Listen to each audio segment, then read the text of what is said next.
tick, tick, tick on the wall. Maybe you could have it all. Get down on your knees and pray. Maybe she will let you stay. Good enough if you play the game. Here comes the music, don't resist. Gotta keep on moving. Here comes the music, just give in. Gotta keep on moving. Oh, that even sounded nice from, like, alright, are we all on the same time plane? Yeah, mine says your time is exact. plane. Time plane. Time zone is I love not, that movie. that's a different word already. Movie time plane. I don't know, there could be a movie where, like, Samuel L. Jackson is on a plane and it, like, goes through time or something. I don't know. I'm tired of all these like goddamn times on this goddamn plane. Yeah. I guess Doctor Who's kind of about a time plane.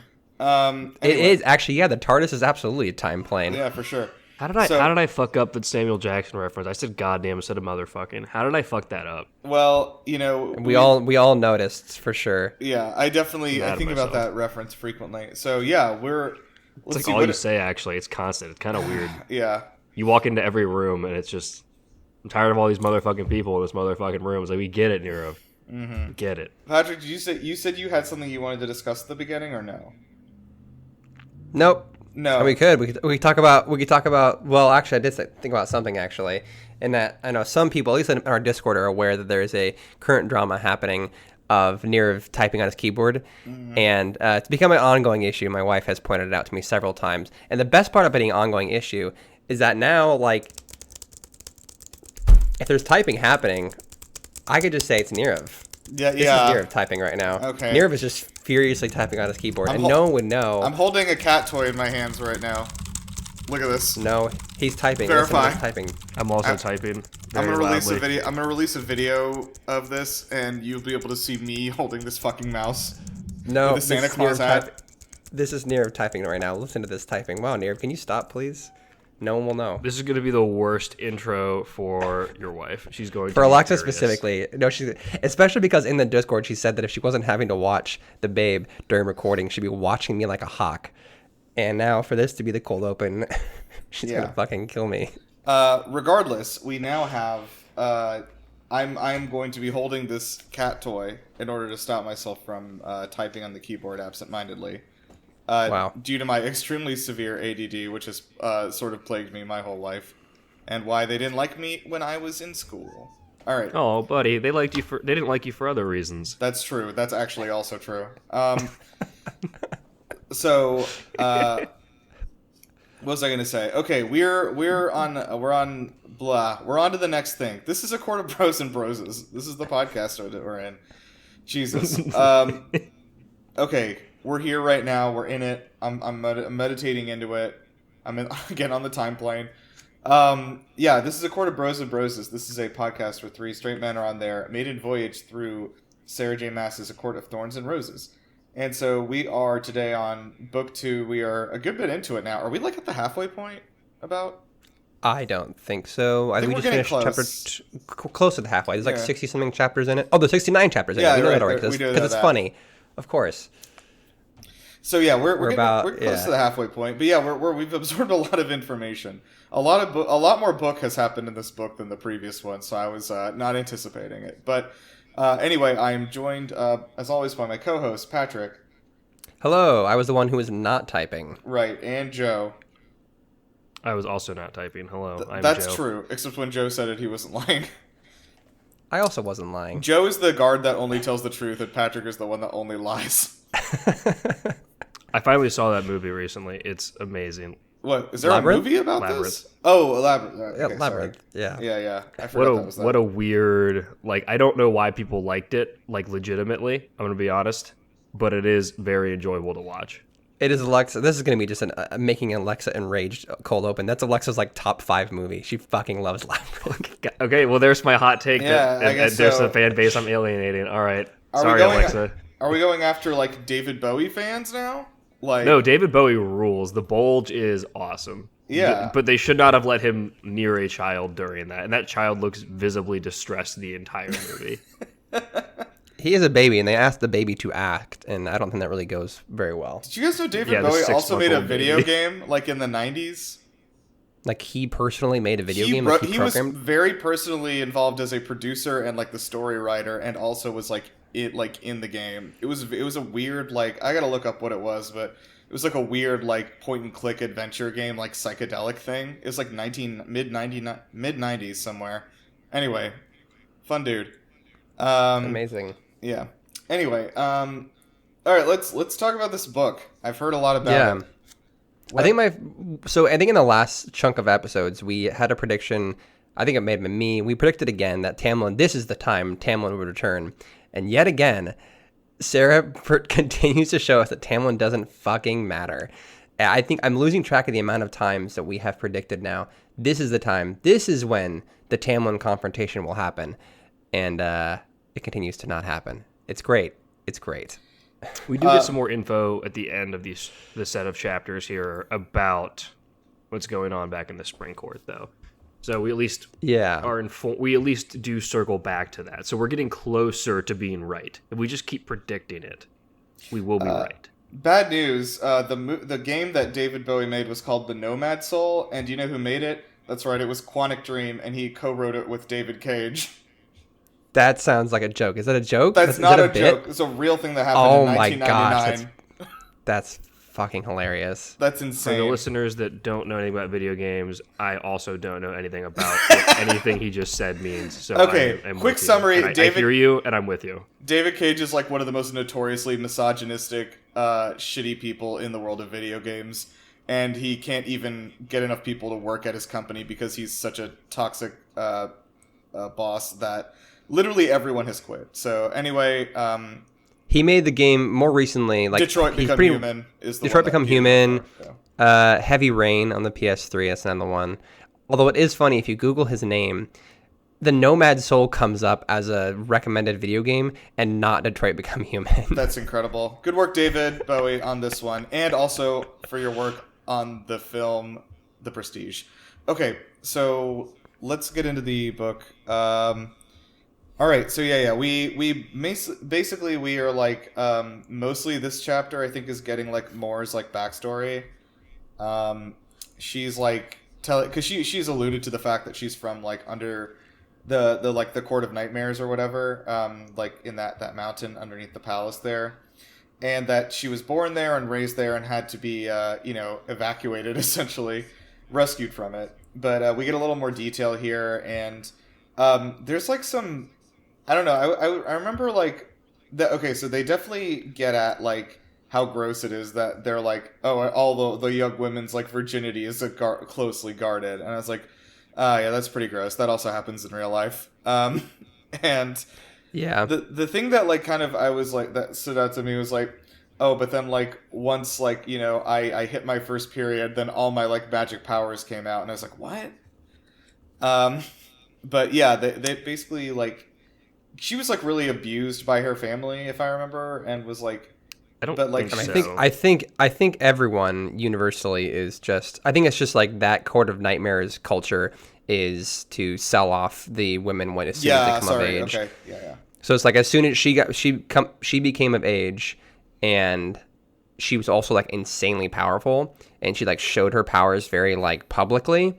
And so instead of she was thinking that her, huge powers would like protect her. People wouldn't want to marry her, but instead that made her more valuable. And her parents wanted to sell her off for a high value because every other like rich family in the Court of Nightmares wanted to breed her power into their family lines.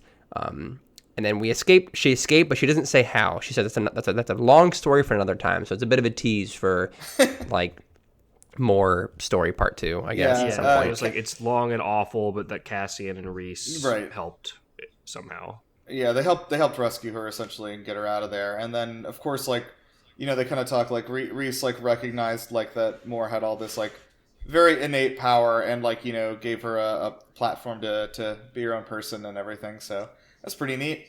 And I think this is also the first time where we really get a sense for the power scaling of Moore. We know she was powerful, or at least important to the inner circle, but I never felt like I got a sense for her being powerful outside of just like above average. This is where it feels like, oh, she's also deity level strong, you know?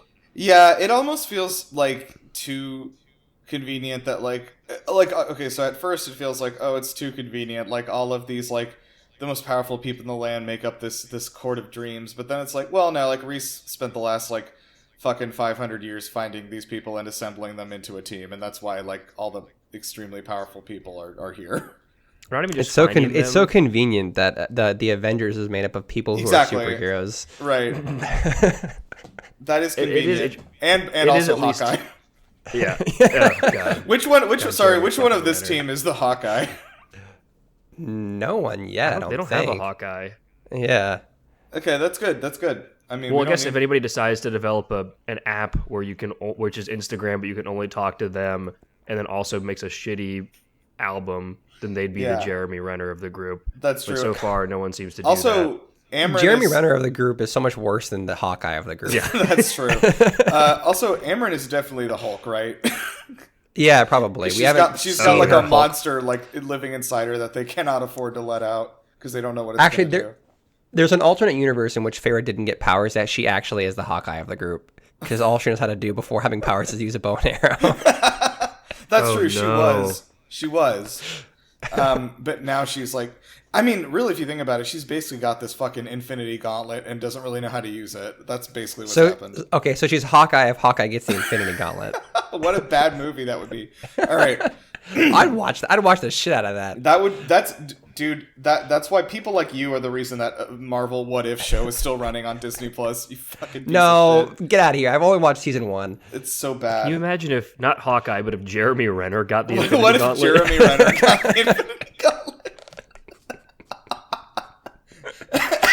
Okay. What a fucking nightmare. All right. So but to cap off that thought, though, I do like it is the interesting dynamic of the Court of Dreams and what Reese is doing, and they kind of mention this later in the chapters a little more explicitly, is that he rules using like compassion, a general understanding of like common goals, and like this and trust. So it is a little less. His group is a stark contrast to probably the general everybody else of just. I think hey, we're ruling through power and ruling through a shared goal of domination. It's these people that may not always see eye to eye, but they have a general willingness to do good that have come together. So and it's a contrast to the usual structure there. And Reese just reconfirms for all of us that the best form of government is the benevolent dictator. Huh. True. Yeah, that's all there is to it. That's why I love Trump. Let that hang in the air for a second. I'm just gonna. Yeah, I wanted to like give that a little space so I could like clip that pretty cleanly. Okay, so I'm just gonna sprinkle that throughout the episode. You can't edit. You can't silence me. You can't cancel me. I'm not trying to edit it out. I'm just saying I'm gonna clip it and save it for later. I would like. That's actually a good way of doing that. I would like to not say that guy's name on this podcast. I think that'd be cool. I feel like, although there could be some, I don't even want to get into that. Sorry. Nice, good save. Exactly. Let's move on. So are we talking about the thing or the event? I don't want to talk about any events. No Listen events. to me. Okay, I'm waving this fucking cat toy around. Listen to me right fucking now. Okay, the Ellie's. And now your cat has shown up. You've summoned. Nirav has actually been holding on to this cat toy, unironically, the entire recording of this episode so far, and he was just shaking around it angrily, and his cat's head just pokes into the frame. Okay, so they decide that yes, they are going to go to Feyre's family estate, and that's going to have to be their like meeting point, like neutral ground again, quote unquote, which I don't really feel like it is, but this is the DMZ of like fairies, basically. And so they're going to set up they're going to go talk to her sisters, and like Feyre's going to basically like ask for their permission to make their house like a fairy human hangout spot for this treaty, or speaking to these queens. So, which, like, we knew it was a bad idea, but it becomes immediately clear how bad of an idea it is. But alternatively, I don't know what their other option would be. Like, after hearing how they reacted to it, I don't know what other human place they would choose as a neutral territory for this. Seems everything would be bad. It's hard for us to tell because we haven't seen anything from the human world except for her house and the little town they're near. So, to be fair, I don't think Farah has either. I think that is her entire understanding of the human world. That's probably true. But yeah, like I think they do correctly clock that like the human queens would just never come into the fairy world to speak to them or anything. So, yep, is what it is. Least bad idea. So yeah, they all head over there, and Cassian and Azrael and Reese kind of like stay out of the way. While Feyre goes up to the door to, like, you know, just introduce herself, like, let's ease them into this. And the servant, Mrs. Laurent, I think they said her name was, she Laurent. answers, she answers the door, and she, like, can immediately tell that, like, Feyre is not the same person, because, like, we know that she has, like, elf-like ears, but I think her facial qualities are also a little different. Yeah, she She's like she has, a like, little taller, and... She has her hood up currently, because she knows that she has those different features. And she hit her fingers, which, as we all know, is the number one thing that fairies have is longer fingers. That's true. This is when it actually... Yeah, we can get back to that, but like this is where I realized she actually did change appearances. I thought, honestly, I didn't absorb those things. I thought y'all were joking about the fingers. I never joke about fingers. I do joke about the hand juggler, though. To me, you know who loves fairy hands? It's the hand juggler. Yeah. He loves those long fingers. Yeah, this confirmed to me that, like, oh, her fingers are now longer. Her hands and fingers are now longer and more slender. She has pointed ears, like an elf. I'm assuming she's a little taller too, and then also she alluded to the fact that she has just kind of like an unnatural glow about her. Because I guess, like, I mean, the reason she never noticed a glow before is she had been like glamored to not see Tamlin's glow. But like Mrs. Laurent and stuff, they aren't glamored. So Farah, even though she's covering up her long fingers and her ears, she still has like this unnatural glow about her that Mrs. Laurent seemed to immediately clock. Yeah, I think totally that like forgot about that character in Game of Thrones called Longfinger. He was such a good foil to Littlefinger.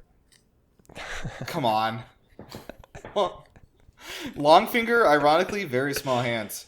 Are you saying his small thumbs, hand? long fingers? His palms are very tiny. His extremely like quarter-sized palms and then like, unnaturally long fingers.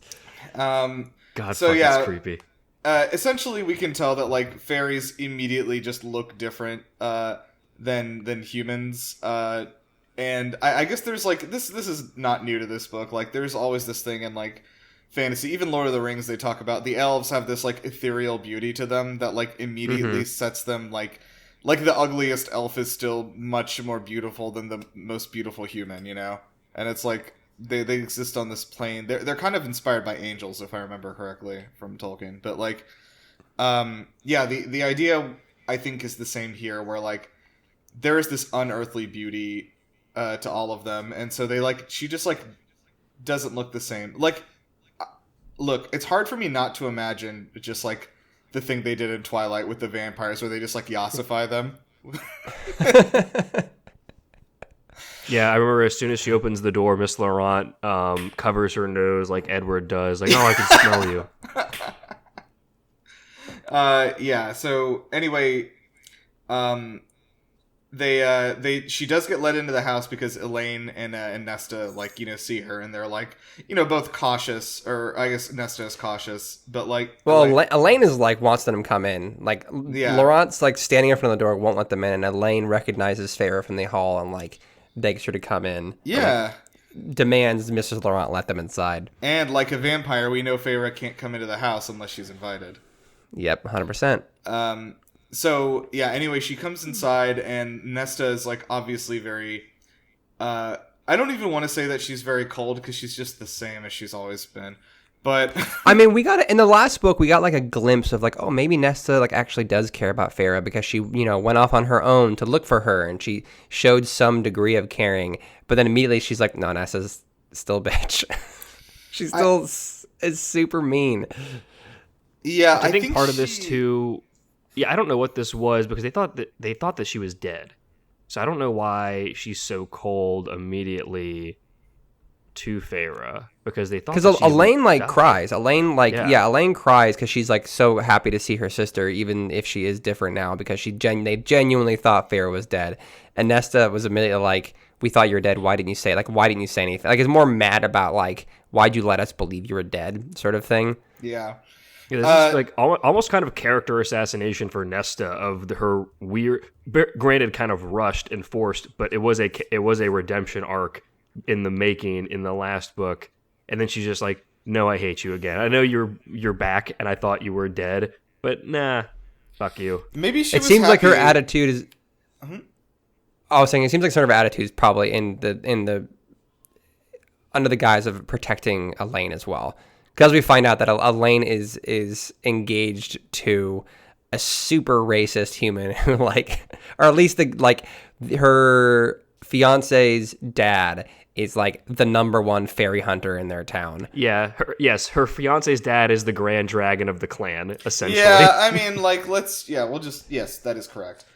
Okay, so we're in a little bit ahead of ourselves, but yeah, like we learned that Elaine's engaged to be married. This lord is like the Grand Dragon, and then it turns out that like even Elaine's like engagement ring is an iron ring because of their like superstition about like fairies like being afraid of iron and stuff.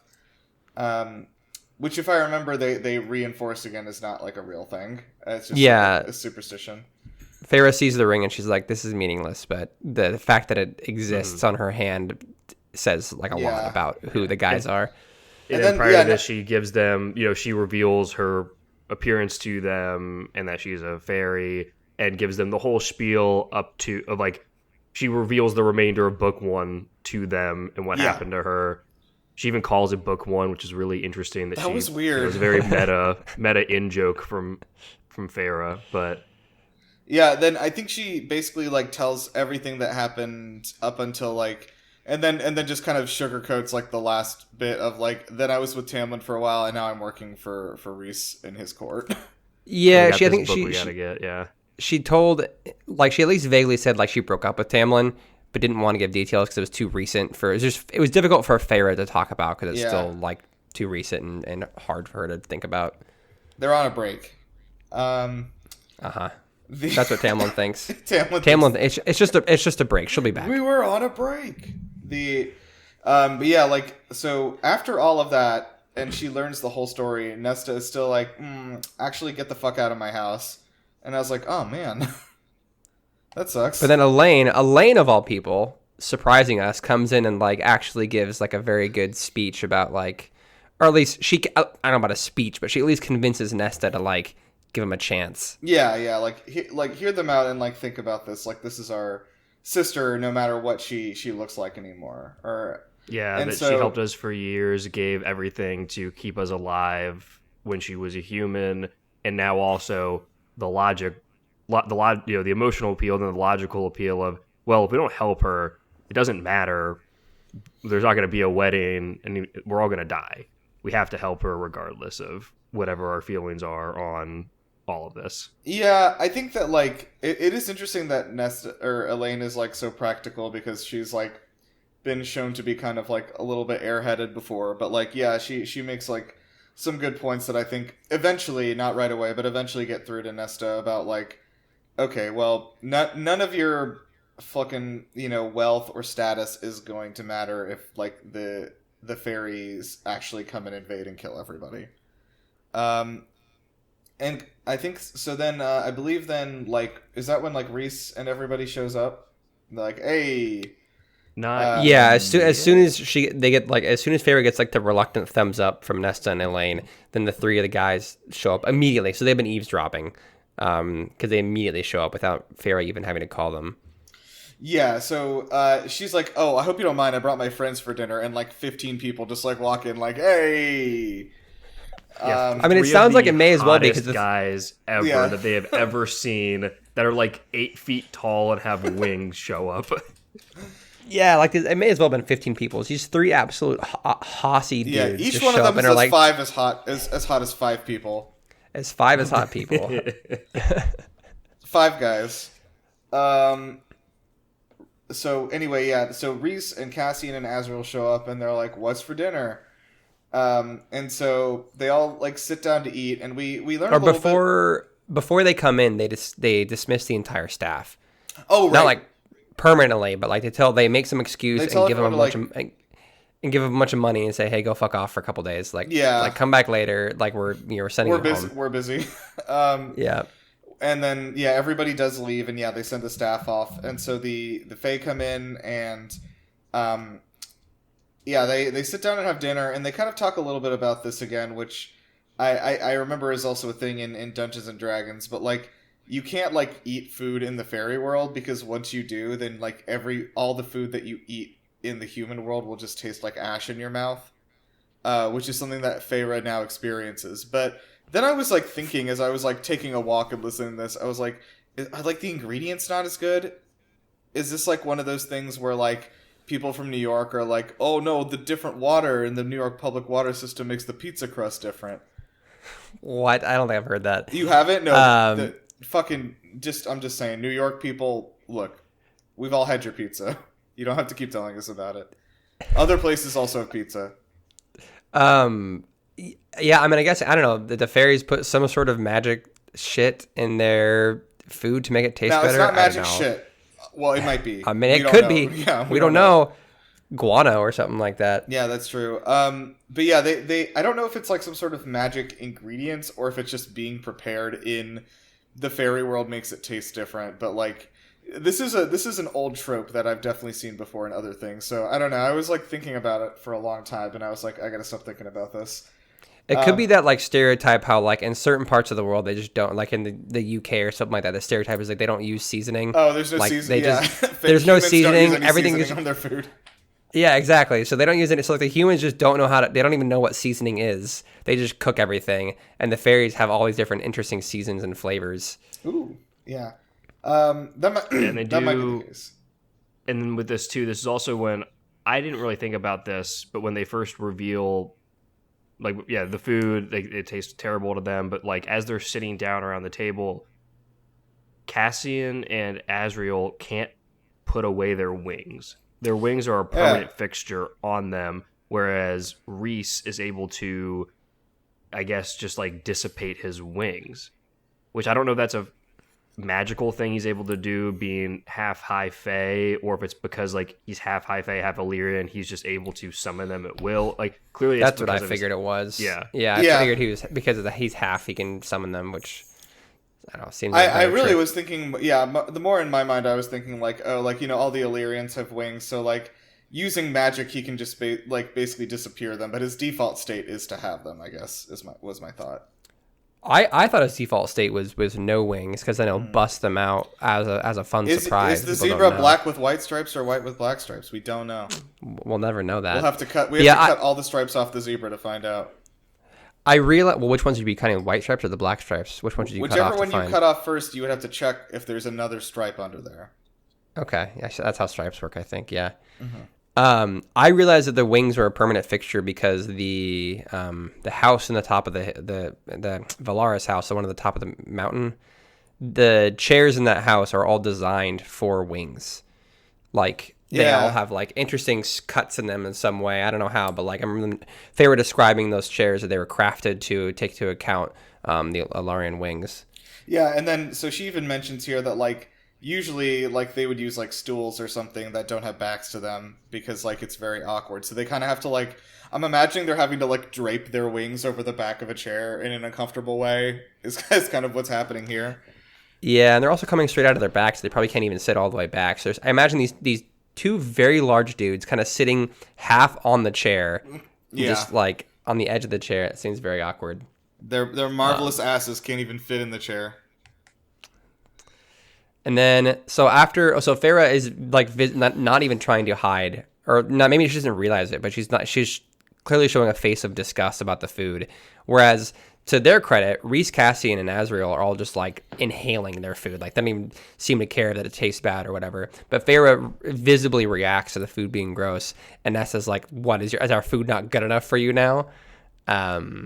And then in that, when Nesta starts snapping at Feyre this time, this is when Cassian fucking loses it. And Cassian just goes off on Nesta, and it's basically just like you let your little sister, your 12-year-old or 14-year-old sister, like go into the forest and hunt for you for years. You didn't lift a finger to help her, and you are still just this shitty to her. It was great. It was cool to see Cassian go off like this. I like somebody. He's like, she died for us. Like, she literally died. She died for our sins, bro. Show her some respect. Yeah, she is Jesus, bro. You know who Jesus is, Nesta? You guys have Jesus. Jesus, heard of him? But yeah, like that was good because I don't think anyone's really like, because I think Feyre has like basically made it clear, like, hey, you know, I'm the only reason you're fucking alive anymore. But like, I don't think she's done it in such a plain way to maybe snap Nesta out of her like own bullshit so that she can like listen for 1 second, you know. So I think that was good that happened. But Nesta didn't even seem to react to that. Like she just like he said all that, and she just silently turned and looked at Feyre and said something to Feyre, and Cassian was just like furious. He was just like fuming in his chair that someone would treat him like this. And there's like as soon as this exchange happened, that my first thought was, oh, they're gonna fuck later. Like 1000% Cassian and Nesta are gonna fuck at some point. 100%. There's so much sexual tension there. Because there's also like a weird thing going on between Elaine and Asriel that like they share a look at one point. Oh, my first thought was like, oh yeah, I was like, everybody here is going to fuck. 100%. Are they gonna all fuck? They're all gonna fuck. Everyone's gonna fuck. But I thought Mor and Asriel had a thing. They do. They do also. Oh yeah, Drama. yeah. So Okay. Elaine wants to fuck. Elaine is going to be driven to accept Faye kind because of horniness, but she's not gonna fuck. Maybe she'll fuck a different Faye. But I love and the Mor idea. I ship Az and Mor, so I'm not gonna let that happen. I love the idea that Nesta will not, like her sister who supported her for years and died and came back, and Nesta's like, fucking whatever, I hate you, fairies are nothing to me. And then Cassian, she's like, maybe, you know what, actually? You know, I don't know. Fairies are alright. Well, let's just see what happens. I don't know. Whoa, you didn't tell me the high Fae were hot. Yeah, so anyway, the dinner is obviously not... Oh, I was going to say, though, the fact that, like, Cassian and Asriel and Rhys, like, all, you know, eat the food normally, like, it reminds me, again, of fucking Twilight, because there's, like, a whole thing where Edward is like, oh, you know, like, food doesn't taste like anything to us anymore, like, except, you know, blood, so, like... But we have to, like, eat it sometimes so that, like, we can, like, look normal. And so, like, we learn how to eat it even though it tastes bad. So I'm assuming that kind of thing is happening here. Oh, wait, so vampires in Twilight can eat and swallow food? They can, it just doesn't provide them nutrition or taste good, basically. Because vampires and What We Do in the Shadows, if they accidentally have even a crumb of human food, they just, like, projectile vomit everywhere. Yes, that is correct, which is much funnier. We're doing so many Twilight comparisons. We should talk about that more. What We Do in the Shadows. What We Do in the Shadows is great. It's good fun. They should add like another roommate that's just like a fairy, but like from this universe. That's how it goes. From What We Do in What We Do in the Shadows, they should add that. Yeah. The show's over now, unfortunately. Well, too bad.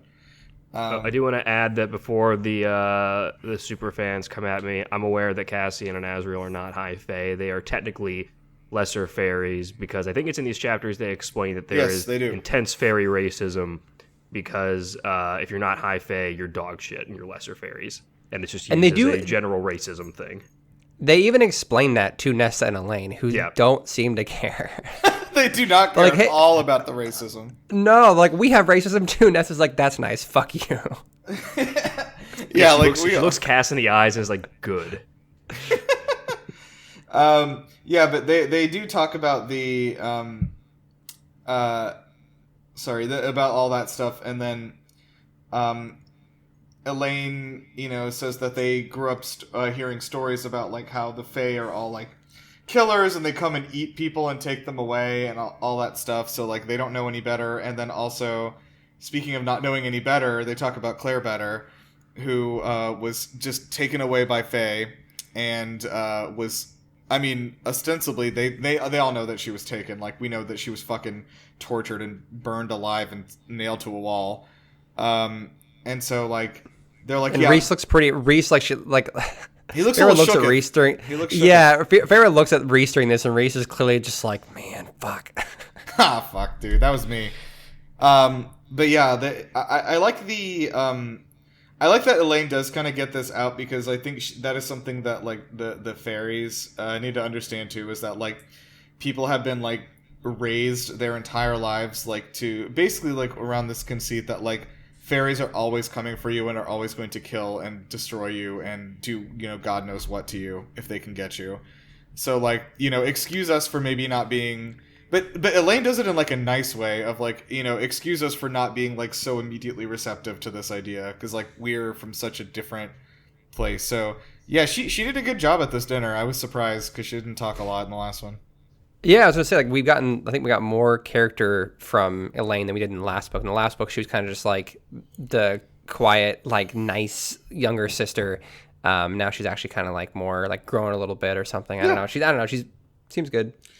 It is also like, I think if you remember from I when we were discussing the first book while we were reading it, I like genuinely did not expect to see these two ever again after the first book. Like I was very shocked that we were going to be coming back here. I figured we'd see them again. Although, to be fair, I think every time we've seen them, we've thought we wouldn't see them again. Because when they first showed up, like when Feyre left their house in like the first few chapters of the first book, we were like, never gonna see these two again. And then they show up again later in the book, and then again we're like, are we gonna see them? The only reason I thought we might see them again is because there was some legwork happening to like make Nesta seem kind of redeemable. Or at least make it seem like there was more to both of their characters than what we got in the first few chapters of the book. And now we're getting more of that now, at least for Elaine. Nesta kind of still sucks, but I guess we'll see. Yeah. I'm sure Nesta will come around, right? If they're going to make Nesta and Cassian fuck, like, Nesta will come around in some regard. Yeah. She's going to come around, all right. Yeah, I as I said that, I was like, I'm waiting for Joe or you to make that joke. I'm surprised Joe didn't. I was actually too. I actually looked at him quickly to see if he was about to make the joke, just to get the go ahead, and he didn't. So I went for it. I would never make such a crass joke. What are you talking? That's disgusting. Right. You're right.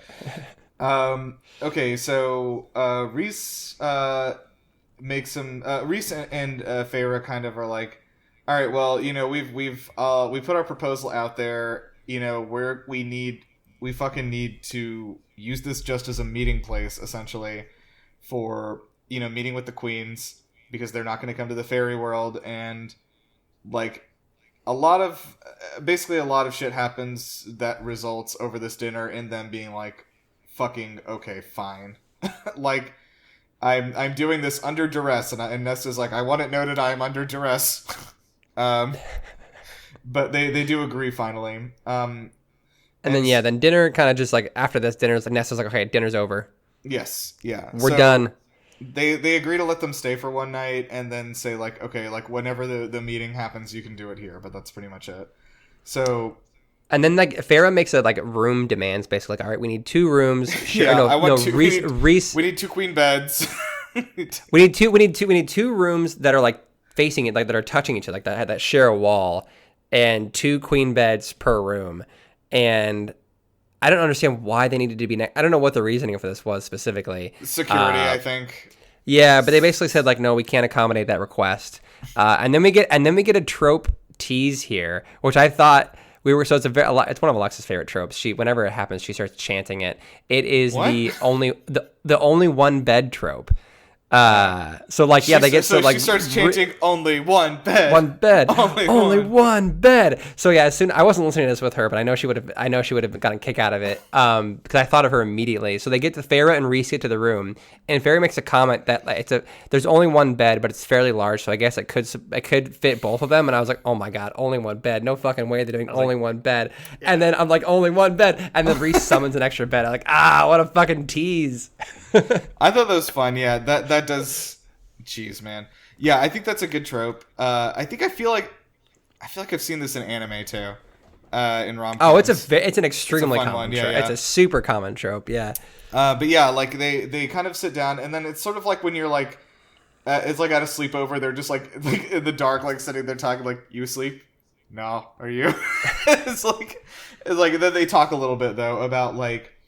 No, they talk about like I think we learn about Moore and Asriel have sort of like a like an unspoken about attraction to each other? No, so this is actually different. Reading the notes here, I never picked this up listening to it, but so first Reese makes comments like, "Oh, your family has all this like melodrama," and she's like, "What are you talking about? Oh, your friends are just as she bad." She says, "As you must have noticed how Az looks at Moore," and then she makes it. I didn't until reading the notes. I never saw this, that the way Moore looks at Reese. Is it? Oh, is it that? I thought it was no. About, I think those. Or it says him. I want to make sure. Like I think it's still Moore and Az. No, his is Azrael. No. Yeah, okay, it's all right, Azrael. Just making sure. Okay, cool. All right. Yeah, I think that's how I always took it. But I was like, the way these notes read is ambiguous. Okay. No, more because Moore and Reese are cousins. No. But they definitely. I would have noticed. Right. I always forget that. Because I still don't think they're like real cousins. No, but I thought it was more like. They're not, but they're raised together enough such that the boundary has been set. Yeah. I totally forgot about that because there's been so much lore since that has been revealed. That has been a lot. Okay, but anyway, there's like a unspoken thing going on between them, but like. And then Reese says, "Keep that to yourself." He's very clear, like. Okay, you noticed that. Cool. Don't repeat that to anyone. That's it. Yeah, like, I keep thought that was to yourself. Weird. I don't know. I guess there's something going on. Well, then this is an interesting part. She says, "Oh, my life is too miserable to bring any. Like, I would never want to make anybody else miserable." And he's like, "Is your life that miserable?" He's like, "Do you really feel that way?" And she kind of finally reflects that, like, no, my life actually isn't. It's not. I think it's gotten better now, at least. Yeah, she definitely is like, okay, my life used to be miserable. It's not now. Like I'm.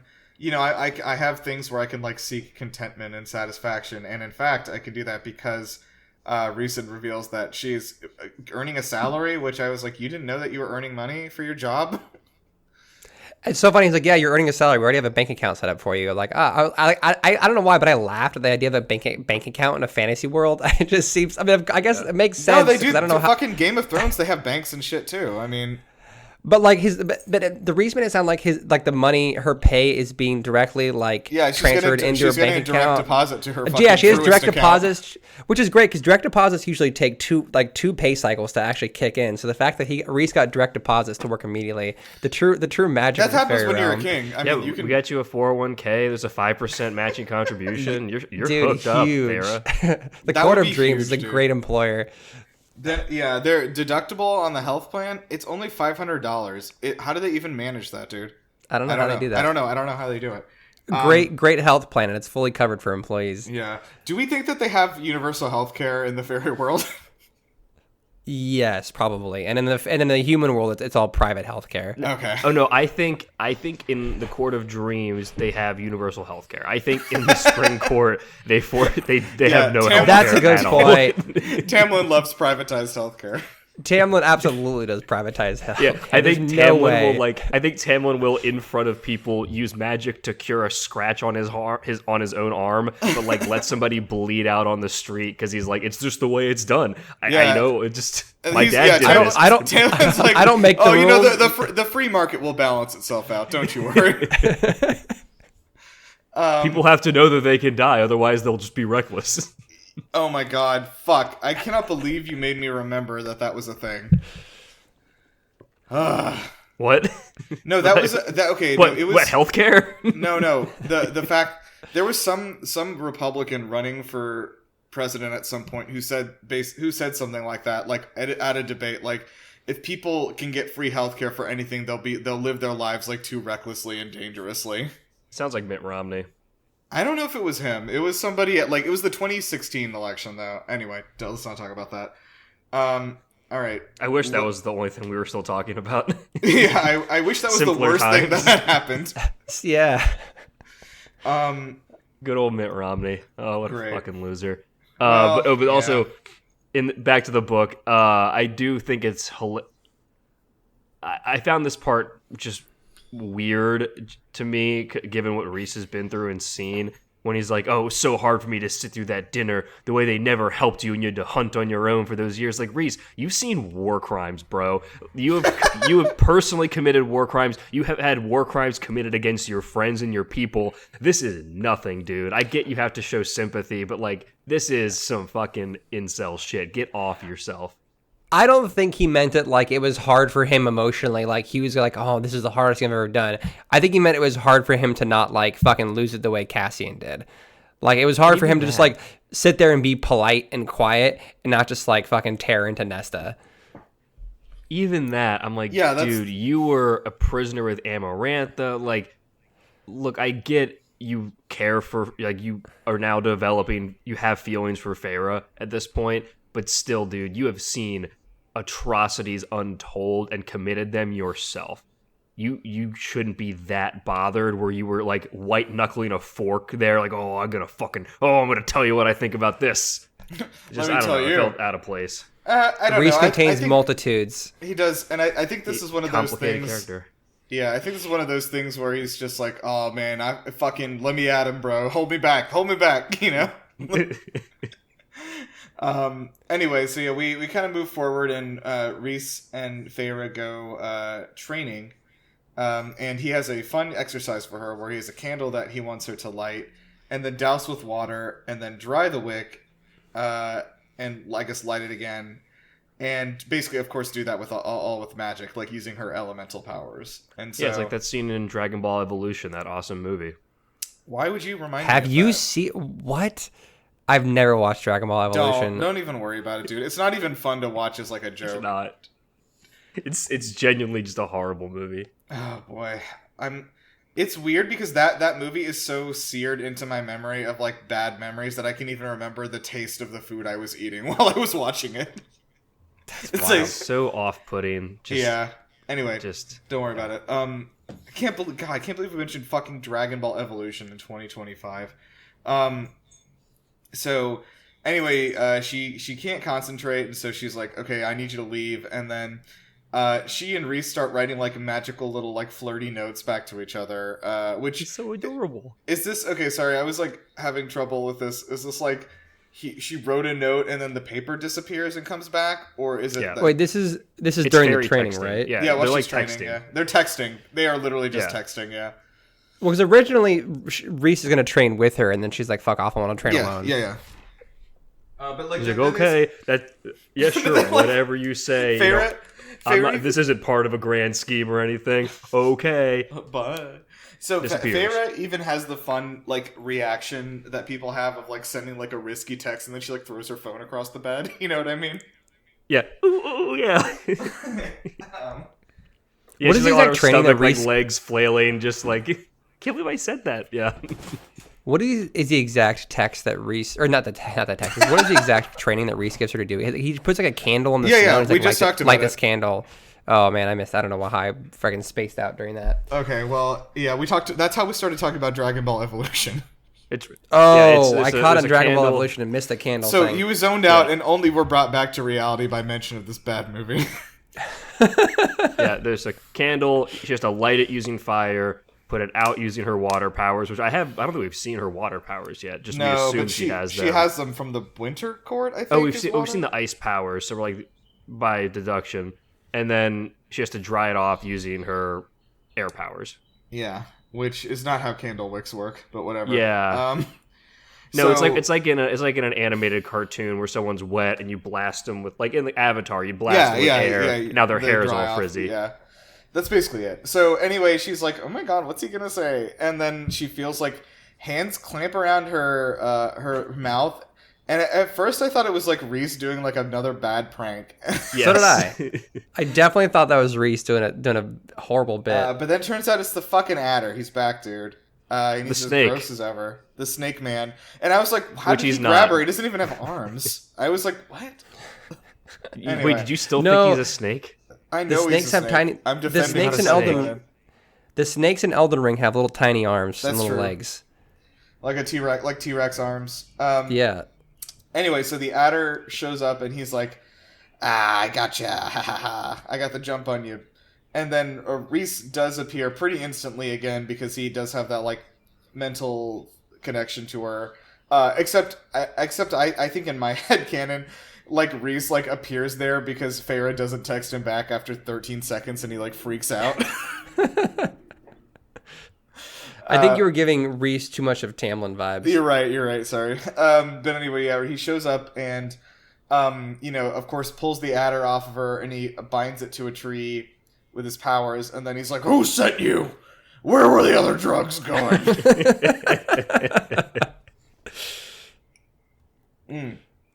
But yeah, like the adder is pretty fucking free with its information, like very instantly. To the point. Because he knows he's fucked up. He's like Reese and Azrael show up. Like Reese shows up and Azrael shows up, and then Reese mentions that Cassian's protecting the home, which is why he didn't show up. Right. Yeah. So they were waiting. As we find out, they were waiting for this to happen. Oh yeah, that's true. And they were ready to strike.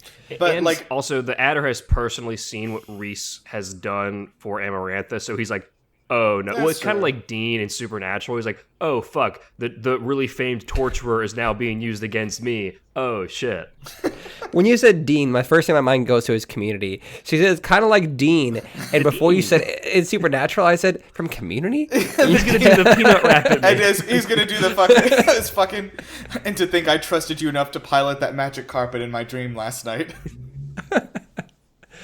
Dean. Yeah. Or whatever the fucking line is. Dean. But anyway, the guys show up here, Azrael and Reese, and they're like, "Hey, I'm gonna fuck you up," and the adder's like, I'll squeal," like instantly, like a cartoon villain. Farrah mentions that like Reese is like levitates the adder and then binds him to a tree. And he's not even, his arms are down by his side. Like he's doing all this with his fucking night powers. Just binding him to the tree with like purple night chains, I imagine. And I also imagine he's also like using he's like tickling the adder's brain, like touching it to let the adder know like, hey, talk or I'm going to fucking wipe your brain out. So this is where Reese gives serious dark side energy, where he's just like, I picture him, his like arms behind his back, like very straight posture, like his voice doesn't fluctuate. He's just like projecting. He's just projecting power. I was imagining hands in his pockets. Like he has his hands in his pockets and he's just like so much confident energy. Oh wow. I was thinking he was doing like a Darth Vader like force choke thing, like holding him there and then he's like, be careful not to choke on your aspirations, Director. He's gotta have the. Do you think it's more like Constantine-esque, where he's got like a kind of a hunch, where he's just like nonchalant, like yeah, whatever, you know? I think that could be cool too. But regardless, he's like, okay, what the fuck is happening with the King of Highburn? And he's like, the King of Highburn is coming soon. I guess this is what he sounds like now in my head, like some sort of fucking gremlin. And his army is endless, and he's got allies in every territory. So you're fucked. I'm like, the king has already won. You know, basically, yeah. Yeah. And then at some point, the Reese is like, all right, we got whatever information we can get out of him right now. Azrael, take him, and then they do mention that Azrael though.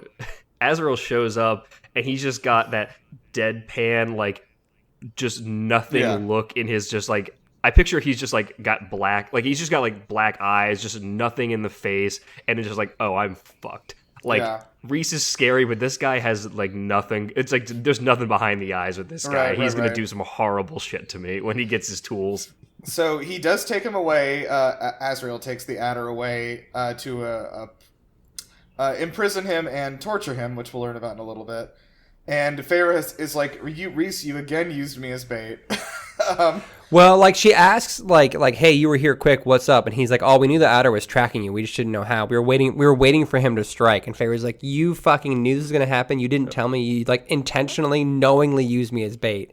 And she fucking goes off on him. Yeah, which I think was warranted because I actually agreed with Farrah on this one. Like she's like, bro, like you can't just like. It's almost like weird that like what am I trying to say? Yeah, I was thinking like it's almost.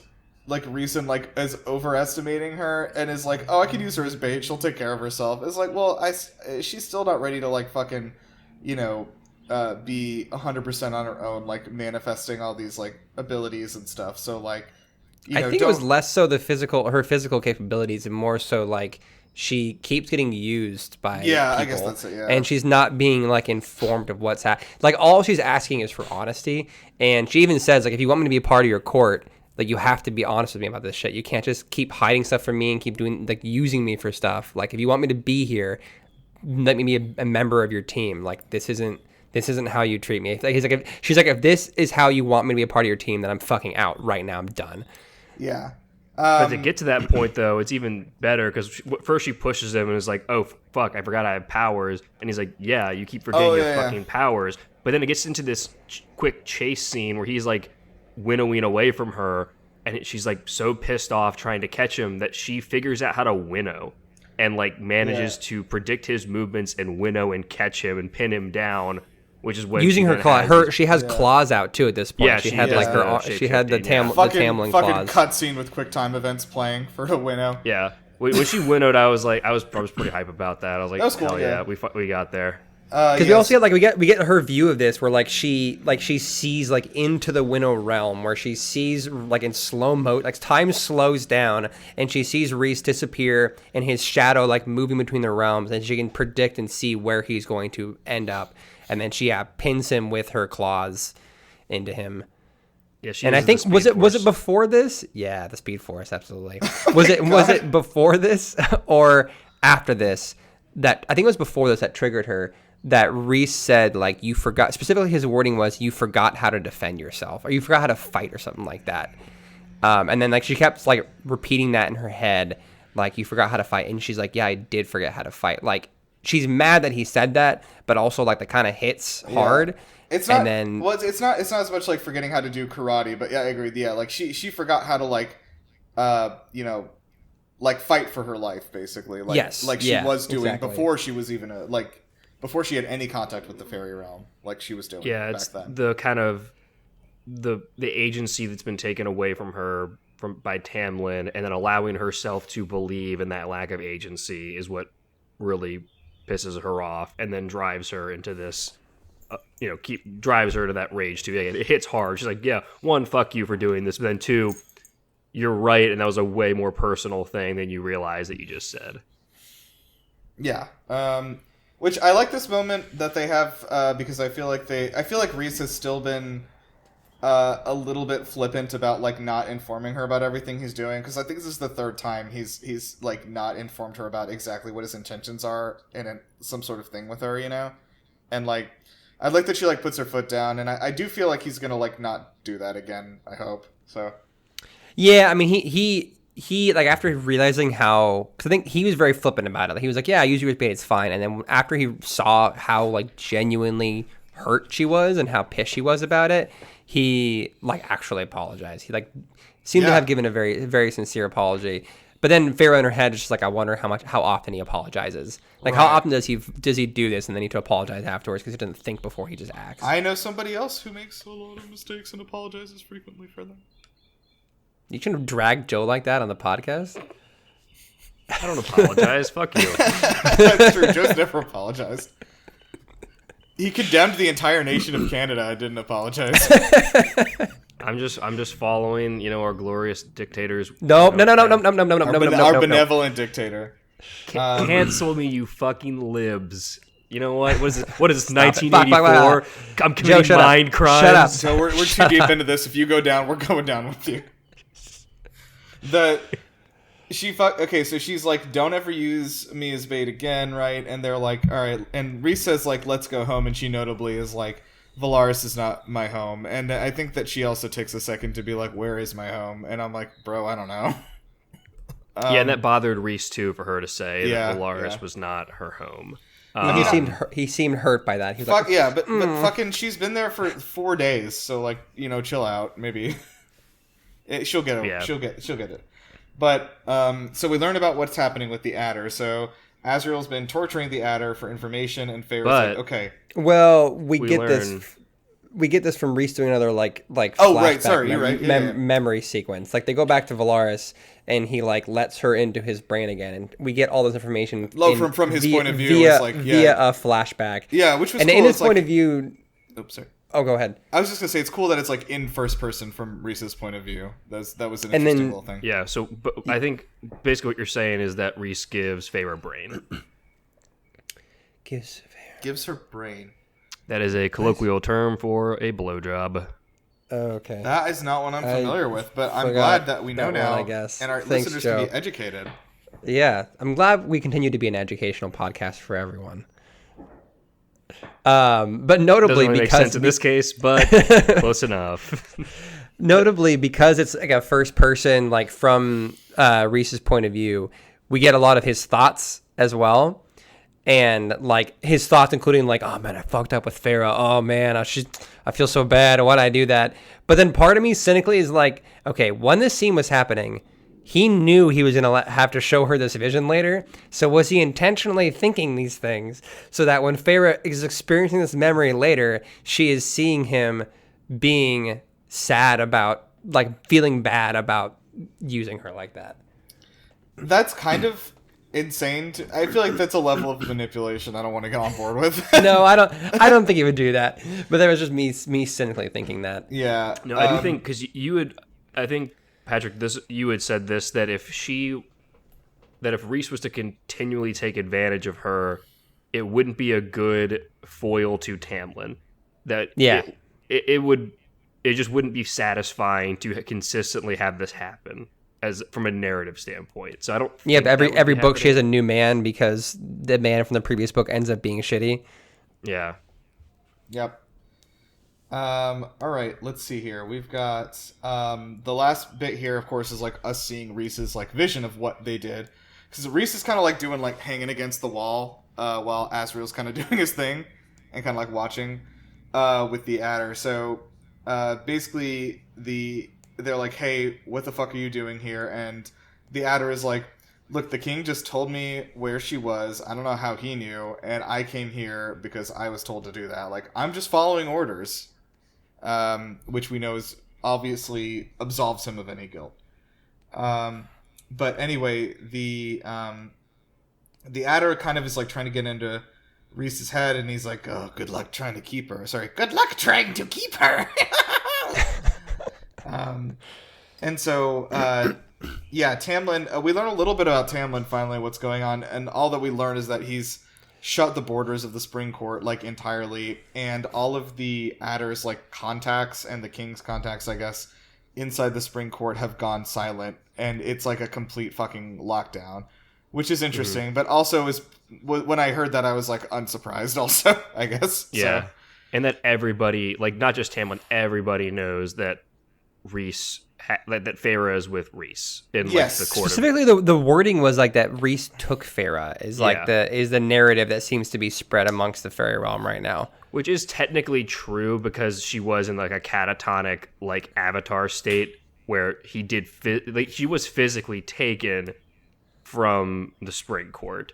She is there. She's not a prisoner currently, but like she was physically taken. Let's just say she was borrowed.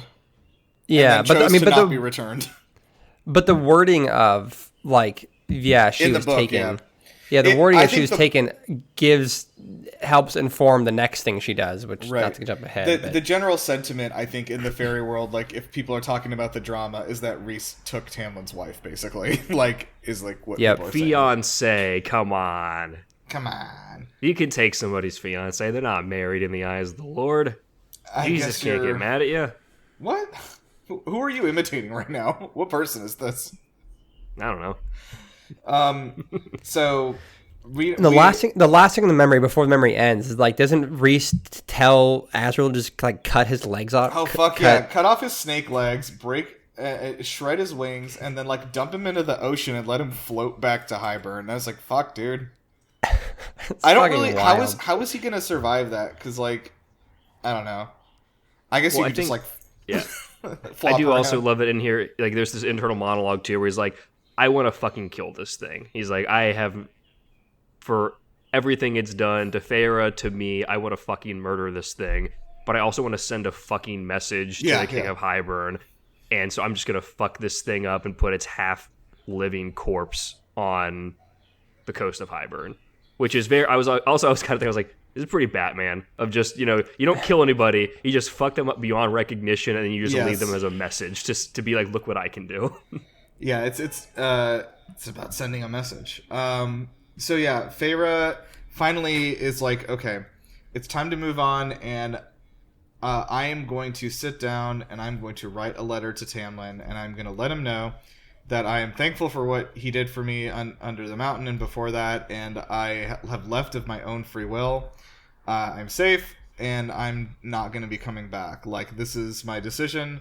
Which, like, this is not, I don't know, like, I know she's writing this, like, for her own sort of closure, but, like, the whole time I was thinking, like, this is not going to make a fucking lick of difference to Tamlin. Like, no, if anything, I feel like this is going to be what triggers him to go act. Yeah. Maybe. If maybe not. No, I'm done. I'm done predicting Tamlin's going to do something. Hold on, take that back.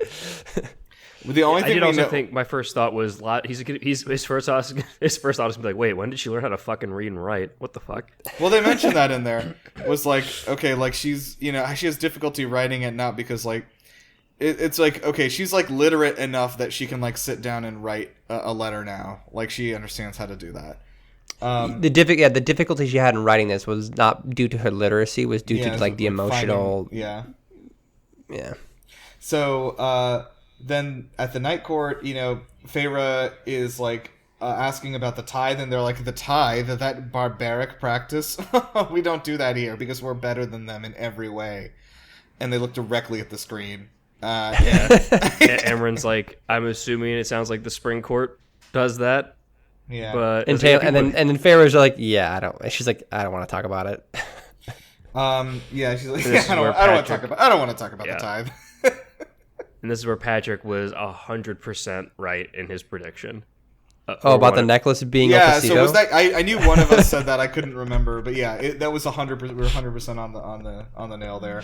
The necklace was like fucking fake, and it wasn't. I don't think it was even something that was like precious to her, right? It was just like it was just like a random thing she found in her jewelry drawer. Well, Rhys gave it to her like 200 years ago or something like that. Okay. Because Feyre mentioned, she's like, but like she was confused. She's like, but Rhys kept looking at the necklace like it was powerful, and Amren's like, nah, he just gave it to me 200 years ago, and he was confused why he was seeing it again. He was like confused why you gave it, why like I gave it to you, basically, is what Amren said. And Feyre's like, do you want it? And she's like, Amren's like, keep it. I don't give a shit about this thing. It's fucking meaningless to me. She's just testing her loyalty also to the group and like her honesty and all that kind of stuff too. Yeah, pretty funny. Amren also doesn't strike me as the kind of character who really cares about like physical things at all. Like, yeah, she knows. Although she doesn't need. There's no item that is more powerful than her. It seems like. Yeah. Yep. I guess we kind of like rounded out there, but like, I don't know. I guess we should do some predictions about what's gonna happen now. Like, I did get a cool hint, which is that I think it might have been from Lindsay, that like one of us, she didn't say who, said something in the last episode that was like extremely crazy, but was like correct, like one of our predictions. For sure, it's me. It's me on Ianthe for sure. What was your thing about Ianthe? Because that she's working with the King of Hybern. Ah, okay, that was something you said. You're right. And then I remember Patrick said that like Amren was gonna like Hulk out and like destroy Valeris or something. Like, oh, not destroy Valeris. I just thought she was gonna Hulk out and fucking like wreak havoc at some point. Okay, yeah, like destroy half of the King of Hybern's army or something. I don't know, man. Right, and then I think I said that Tamlin would be get a female body inspector shirt. So maybe it's my thing. It's probably your thing, actually. Of the three of those, I think that's the one that's the craziest and therefore the most correct. That's true. I do want to add, before we get to predictions, one comment. I guess this could be my prediction too, or maybe a future thought. The consistent inner voice that Feyre keeps hearing, like when she's getting mad at Nesta, and she kind of stands up for herself about a dinner, and she's kind of putting her hands on the table, and she's getting really pissed off, arguing that I did all this for the family, I had no control over this, all that kind of stuff. She hears this inner voice telling her to, kind of calm down, and she immediately is like, oh shit, something is, like, I need to put my mental... She checks to see if it's Rhys. Rhys is not looking at her or doing anything. She checks to see if her mental shields are up. Her mental shields are up. But there is this other voice that is in her head that tells her to calm down. Oh yeah, that's true. They do confirm in these chapters that like there is something else does tell her and gives her this advice to like calm down. But so I don't know if it's another Daemati or what it is, but there is this other thing going on that they've been alluding to. Yeah. The whole time. I thought it was just Rhys through it his wasn't. bond. They say it wasn't Rhys, like in the chapter. It's like kind of left up in the air. So, I think because like someone reaches into her mind and is like, "You got to live your life 1/4 mile at a time," and she's like, "What?" But it's not Rhys. It's all about family. Yeah. But yeah, like I actually, that's a good point. So I don't know who the fuck that was. Maybe a new character. Well, so I thought it was because Rhys has mentioned that it's the worm living in her brain. I thought because they mentioned before that the tattoo on the hand gives them like a special bond. So I thought that was just like Rhys sending like an emotion through the bond, or like her sensing him through the bond. I guess not. I don't know. I guess but they not. did confirm in chapter that it was not Rhys, that he was not doing anything or like making eye contact or acknowledging it, and that her mental shields were still up, which has still been able to kick out anything that he could send down the bond. It's still her shields. Well, work for no, that. he said that he could break through her shields if he wanted to. I think at this point she's been pretty good at the shields, but it wasn't like but it hadn't broken through. Like the shield was up. It didn't. True, that's a good point. The shield was up. Yeah, I don't know. Who knows? Maybe it's just like one of the powers she got from one of the lords is like living as like a little buddy in her head, giving her pep talks. Yeah, I don't know. Okay, Okay, here we go. I was trying to think of my thing, and I think that the city of Valaris is going to be breached.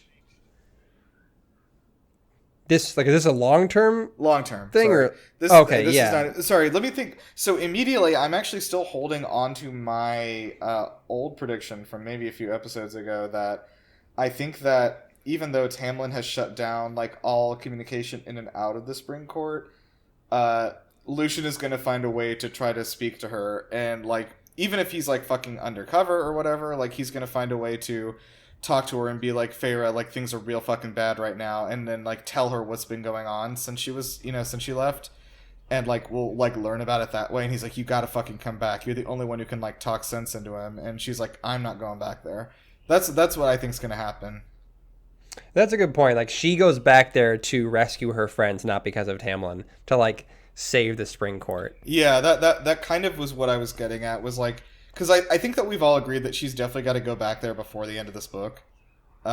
Yes. For like one reason or another. But yeah, I think that like, it's not like she's being selfish or anything. She's enjoying her like freedom, and everything. But then like she has to learn like, hey, bro, like everyone you like left back there, we're all doing real bad. Tamlin's lost his fucking mind. He's turned everybody into statues or whatever. I don't know why I thought of that. Classic. It's a classic Tamlin move, turning everyone into statues.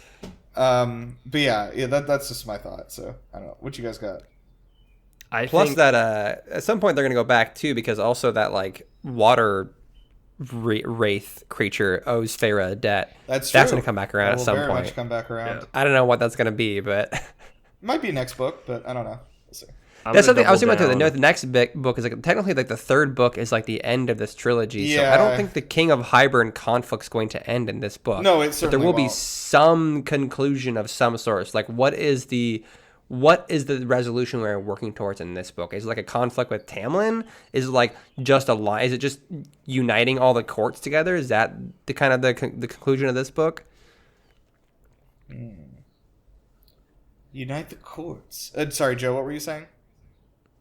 Oh, I'm going to double down on my prediction and go further, that Ianthe was Azriel's contact in the court for his shadow singing, and that now she is using the Spring Court as a method to push further discord in the courts and further the King of Hybern's goals by launching a Spring Court war against the Night Court.